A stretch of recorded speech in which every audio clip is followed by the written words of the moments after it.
আমরা কোনো দায় মুক্তির জন্য বাধ্য নই। ট্রাইব্যুনাল স্বাধীনভাবে তদন্ত করবে।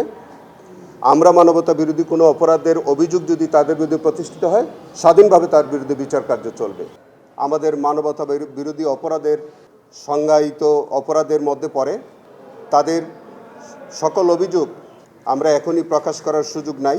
তবে আমরা মনে করি তারা অতীতের যে সকল কর্মকাণ্ড ছিল এগুলি অত্র ট্রাইব্যুনালের এখতিয়ারভুক্ত অপরাধ এবং তাদের বিরুদ্ধে তদন্ত সাপেক্ষে আন্তর্জাতিক অপরাধ ট্রাইব্যুনালে তাদের বিচার হওয়া প্রয়োজন। সেই দৃষ্টিকোণ থেকে আজকে চিফ প্রসিকিউটরের কার্যালয় থেকে আমরা ট্রাইব্যুনাল 2-এ দুইজনকে শোন অ্যারেস্ট করার জন্য আমরা আবেদন করেছি।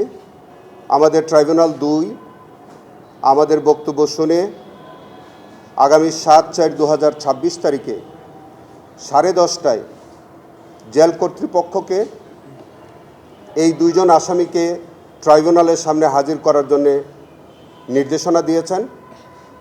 আমরা আশা করি আগামী 7/4/2026 তারিখ 10:30টায় ট্রাইব্যুনালের সামনে তাদেরকে উপস্থাপিত করা হবে এবং সেই দিন ট্রাইব্যুনালের যে অপরাধের সাথে তারা সম্পৃক্ত বলে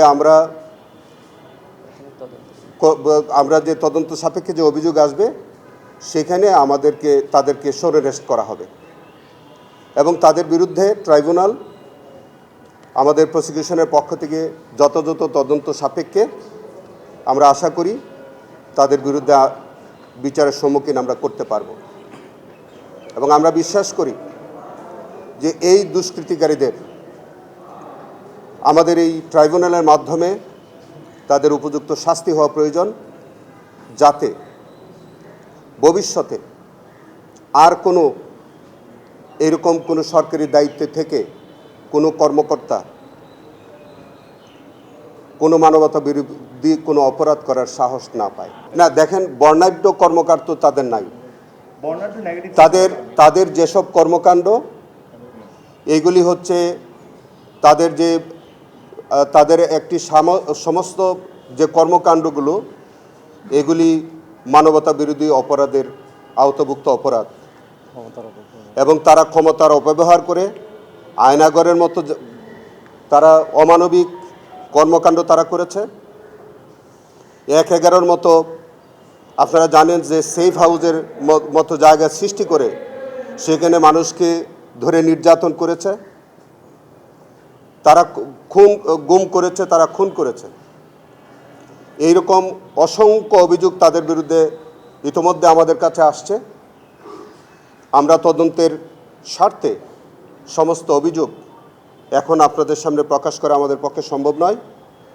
তবে তাদেরকে আমরা এই ট্রাইব্যুনালের আওতাধীন আমরা আনার চেষ্টা করছি। আগামী 7/4/2026 তারিখে তাদেরকে আনা হবে।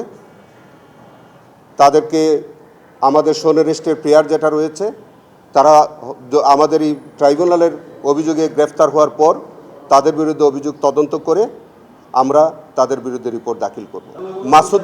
মাসুদউদ্দিন চৌধুরী এবং মামুন খালেদ দুইজনের বিরুদ্ধে 1/11-তে অনেক অমানবিক বা মানবতা বিরোধী অপরাধ আছে। শুধু তাই না, বিগত ফ্যাসিস্ট সরকারের আমলেও তাদের বিরুদ্ধে অনেক মানবতা বিরোধী অপরাধের অভিযোগ আছে। সেটা যদি মানবতা বিরোধী অপরাধের বিষয় সংজ্ঞায়িত হয়, আমরা সবটাই আমাদের এই ট্রাইব্যুনালের বিচারের সম্মুখীন আমরা করব। দেখেন, আমি আবু সাঈদের মামলায় যেটা 9 তারিখে জাজমেন্টের জন্য আছে সেটি তার স্বাভাবিক প্রক্রিয়া চলবে। আমরা বিচার বিশ্লেষণ করে দেখেছি যে কোনো আসামি আবু সাঈদের মামলায় যেটাতে সেন্ট আপ করা হয়েছে সেখানে কোনো আসামি ওই অর্থে বাদ পড়েনি। তবে একজন আসামি সম্পর্কে আমরা তথ্য প্রমাণ নিয়ে দেখেছি। আবু সাঈদের মামলার মধ্যে তার একটা ফুটেজ আমরা দেখতে পাচ্ছি, কিন্তু তার সক্রিয় অংশগ্রহণ পাইনি। কিন্তু পরের দিন সেই আসামিকে ঠিক তার পরের দিন এবং তার পরের দিন দুইটি ঘটনার মধ্যে তিনি সরাসরি অংশগ্রহণ করেছেন এবং সেইটার বিষয়ে আলাদা মামলা হয়েছে, আলাদা ইনভেস্টিগেশন চলছে এবং আমরা তাকে ওই দুইটি মামলায় আনার জন্য ইতিমধ্যে আমাদের আইনি প্রক্রিয়া শুরু হয়েছে। আমরা ওই পরবর্তী যে দুইটি মামলায় তার সরাসরি সম্পৃক্ততা আছে ওই দুইটি মামলায় আমরা তাকে গ্রেফতারের জন্য আমরা আবেদন জানাবো। সেটা আমরা এখন বলতে পারছি না, আর এইগুলো আমরা এখন গণমাধ্যমে প্রকাশ করার সুযোগ নাই। এই কারণে যে আপনারা জানেন আমাদের অনেকগুলো সিক্রেসি মেনটেন করতে হয়, তো সেই অর্থে আপনারা অচিরেই দেখতে পাবেন ট্রাইব্যুনাল আমাদের চিফ প্রসিকিউশনের পক্ষ থেকে আমাদের যেসব পদক্ষেপ আপনারা ভবিষ্যতে অবহিত হবে।